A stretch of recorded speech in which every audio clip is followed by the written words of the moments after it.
अस्सलाम वालेकुम व्यूअर्स, मैं हूं आपका होस्ट अब्दुल रहमान और आज डिस्कस करेंगे पाकिस्तान में सारिफीन के लिए बिजली सस्ती करने का प्लान दिया गया है जिस पर अगले 10 सालों के दौरान 72 अरब डॉलर्स खर्च होने हैं।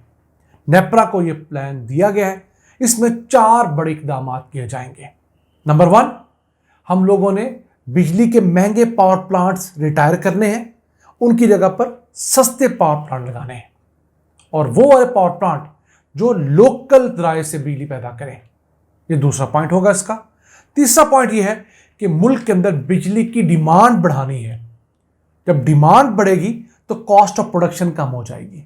बिल्कुल उसी पैटर्न के ऊपर कि अगर आप कोई चीज़ 100 की तादाद में बनाते हैं तो उसकी कॉस्ट ज़्यादा होती है। जब वही चीज़ आप 10,000 की तादाद में बनाएं या 1000 की तादाद में बनाएं तो उसकी कॉस्ट ऑफ प्रोडक्शन कम हो जाती है। इसी तरह में मुल्क में डिमांड बढ़ानी है, कंजम्पशन बढ़ानी है ताकि हमारी बिजली की पैदावारी लागत कम हो। और सबसे आखिर में चौथा पॉइंट जो हमें करना है वो है ट्रांसमिशन सिस्टम को अपग्रेड करना है। हमारे पावर प्लांट से हमारे घरों तक बिजली पहुंचती है, रास्ते में जो बहुत सारी लकूनाज हैं, ट्रांसमिशन डिस्ट्रीब्यूशन सिस्टम पुराना है, ट्रांसफार्मर पुराने हैं, ओवरलोड है, उन्हें बेहतर करना है। तो इस सिलसिले में जो रिपोर्ट दी गई है उसके मुताबिक पहली बात ये बताई गई है कि 2034 तक पाकिस्तान के अंदर बिजली के पावर प्लांट्स की कैपेसिटी जो होगी वो 57,000 मेगावाट होनी चाहिए, जो इस वक्त 45,000 मेगावाट है। यानी हमें सीधी सीधी 12,000 मेगावाट के नए प्लांट की ज़रूरत है। यही नहीं, इन्हीं 10 सालों के दौरान मुल्क में मौजूद 8,330 मेगावाट के पुराने पावर प्लांट रिटायर होने जा रहे हैं।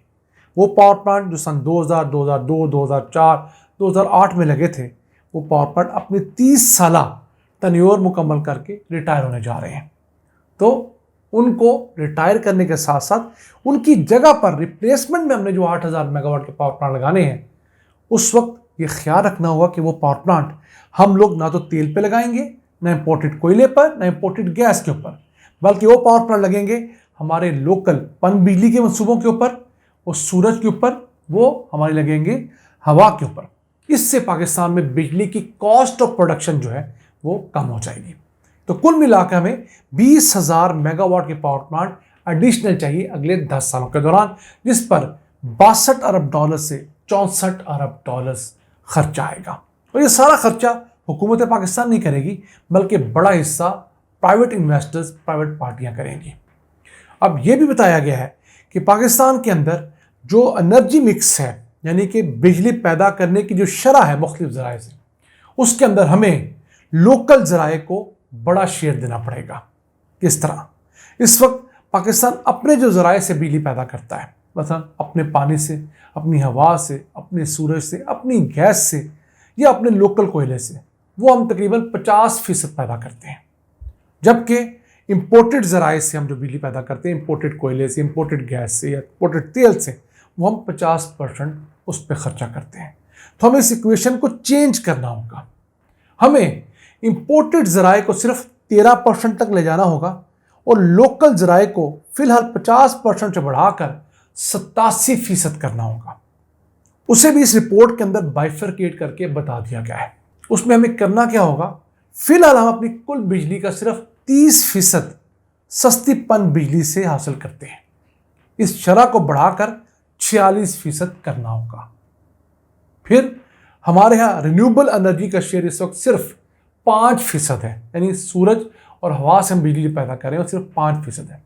इस शरह को बढ़ाकर हमें 10% करना होगा, तो ये हो जाएगा 56%। इसके बाद हम लोगों को दीगर मुकामी फ्यूल इस्तेमाल करने होंगे। मसलन लोकल कोयला 9% तक हमारे एनर्जी मिक्स में होना चाहिए। फिर लोकल गैस से जो बिजली पैदा होगी उसका शेयर 5% तक होना चाहिए, क्योंकि ये दोनों सस्ते ज़राए हैं। इनके मुकाबले में इंपोर्टेड गैस और इंपोर्टेड कोयले से हम 3 गुना महंगी बिजली पैदा करते हैं, ऑब्वियसली डॉलर्स में खरीदते हैं। और फिर इसी के साथ साथ न्यूक्लियर से हमें 17% तक बिजली पैदा करनी होगी। तो ये तमाम अगर हम कंबाइन कर लें, हाइड्रो, सूरज, हवा, गैस, न्यूक्लियर और लोकल कोयला, तो ये बनेगा 87%।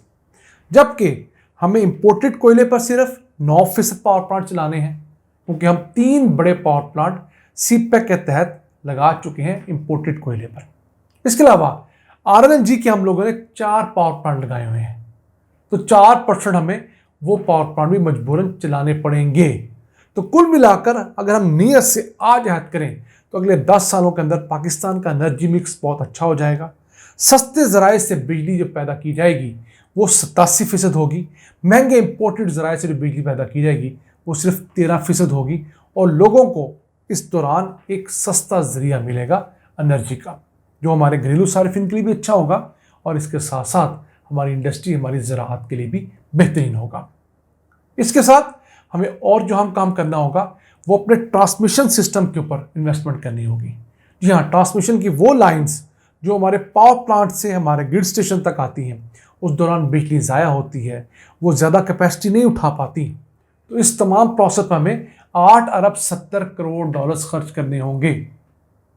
उसमें से इस वक्त हम जो मंसूबों पे काम कर रहे हैं पूरे पाकिस्तान में, वो 3 अरब 20 करोड़ डॉलर्स के मंसूबे ऑन गोइंग है, ज़ेर तामीर है। इसके साथ साथ हमें 5 अरब 50 करोड़ डॉलर्स के नए मंसूबे भी शुरू करने होंगे, जिनके ज़रिए हम इन ट्रांसमिशन के ग्लिचेस को ख़त्म करें और बिजली तेज़ी से जाए, किसी किस्म के दरमियान में बहुत कम लॉसेस हो और जितनी बिजली प्रोड्यूस हो उसका बड़ा हिस्सा लोगों के घरों तक पहुँचे। और फिर ग्रिड स्टेशन से आगे जो डिस्ट्रीब्यूशन का निज़ाम है हमारे घरों तक, जिसमें ट्रांसफार्मर्स होते हैं, बिजली की तारें होती हैं और बाकी मामला, उनको भी अपग्रेड करने की ज़रूरत है। एक तहकीक के मुताबिक पाकिस्तान में 80% ट्रांसफार्मर्स जो हैं वो ओवरलोड हैं। 200 केवी का ट्रांसफार्मर है, उस पर 250-300 केवी का लोड चढ़ा हुआ है। यही वजह है कभी वो फट जाता है, कभी उसकी डी उड़ जाती है और उसके मसाइल ख़त्म होने का नाम ही नहीं लेते। तो ये तमाम 4 बड़े काम अगर हम कर लेते हैं अगले 10 सालों के दौरान, तो पाकिस्तान के अंदर बिजली की कीमत में अच्छी खासी कमी लाई जा सकती है। अब इसके साथ साथ हमें लोकल सतह पर 2 काम और करने होंगे। एक तो विंड एनर्जी से हम जितनी बिजली प्रोड्यूस कर रहे हैं, या थोड़े बहुत जो पावर प्लांट इन प्रोसेस हैं, वो कुल मिलाकर तकरीबन 2000 मेगावाट बनते हैं, वो रहे। लेकिन हम सोलर एनर्जी से ज़्यादा बिजली पैदा करें 5500 मेगावाट, तो उससे भी कॉस्ट ऑफ प्रोडक्शन कम होगी।